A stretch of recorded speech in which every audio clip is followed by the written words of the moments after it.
all this stuff, man, was just like, it was an accident. You know, like so many things, before I dive in, I have to tell you, like, I'm incredibly strategic. I'm definitely a guy that's a planner. And I mean, I could tell you what I want to do for the next 10 years and businesses I want to build. However, there's also a part of me that I'm just open, and there are things that have come to me and that have just, been like, this is what you're supposed to do. And then that kind of is the path. So the way I got into producing, I have to give a shout out to Greg Knowles, who's a great friend and a great producer. He's the first person that sat me down. He was my business and music teacher at Juilliard.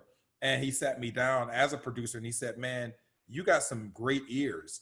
And he said, as a producer, if you ever want to be one, that's the first thing you have to have. You have to have the ability to hear beyond yourself. And you have that.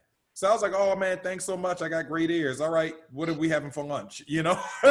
So then fast forward, I made my debut record, It's Time for You. And I asked him to come in and sort of kind of be a producer for the project. So he was really helpful, and we went through the process, and there were still some things about that process where I was like, man, like I feel like that could have gone a little different, or that could have been whatever. And he and I talked about it. So long story short, again, Matthew Rabicki, who's a great bassist, he came to me and he was like, man, Ulysses, I'm putting together my first record. I know you did your first record.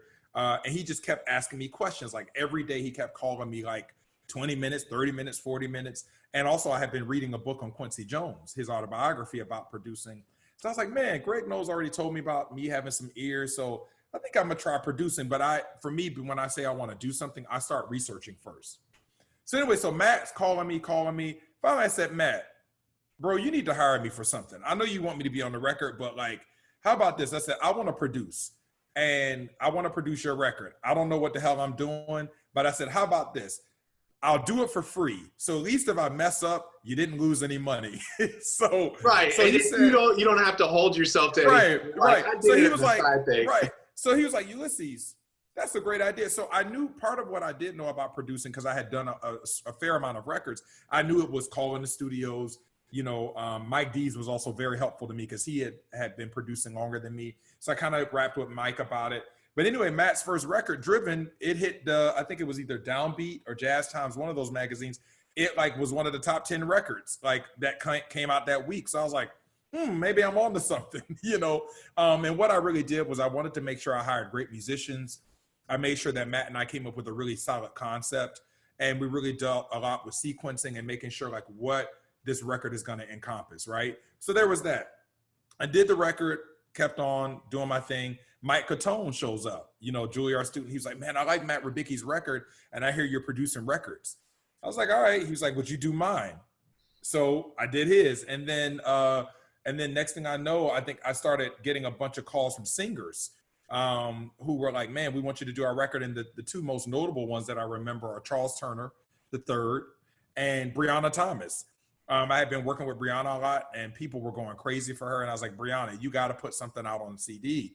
And she was like, Ulysses, I don't know where to start. So I was like, well, I'll do it. So I think for me, what happened was I've always put myself around younger people who were kind of like discovering themselves. And as much as they were talented, they didn't know how to necessarily push or cement an idea. And that was something I knew.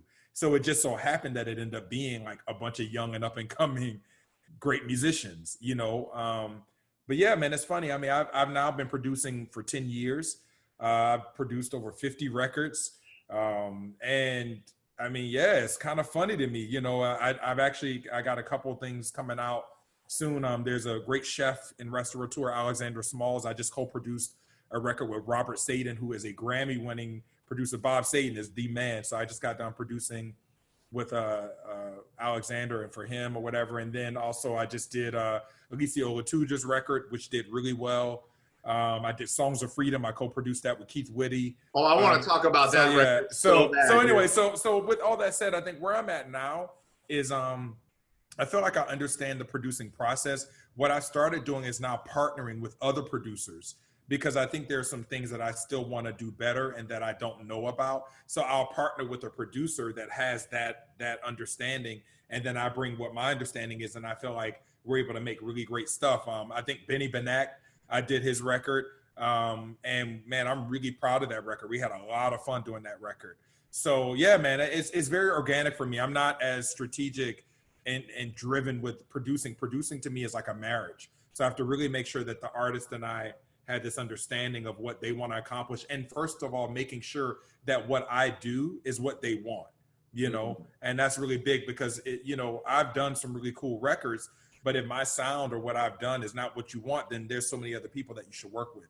So anyway, there's a little bit about my, you know, producing career.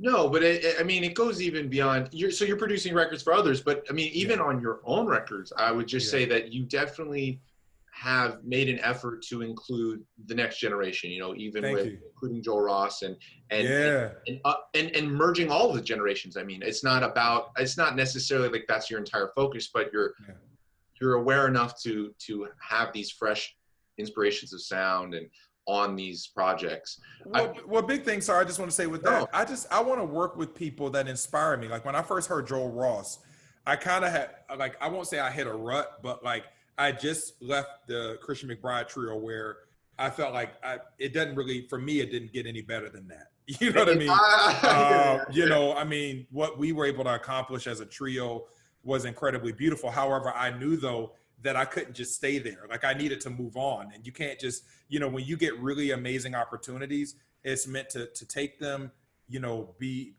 able to check them out and learn, but then you can't just stay there because then what happens is then you become stagnant. So after Christian, I was kind of like, okay, well, what next? And then I was fortunate to work with Joey Alexander. And then I was like, all right, I need somebody to feed me some fire. Like cause that's one thing that I learned in Christian's trio.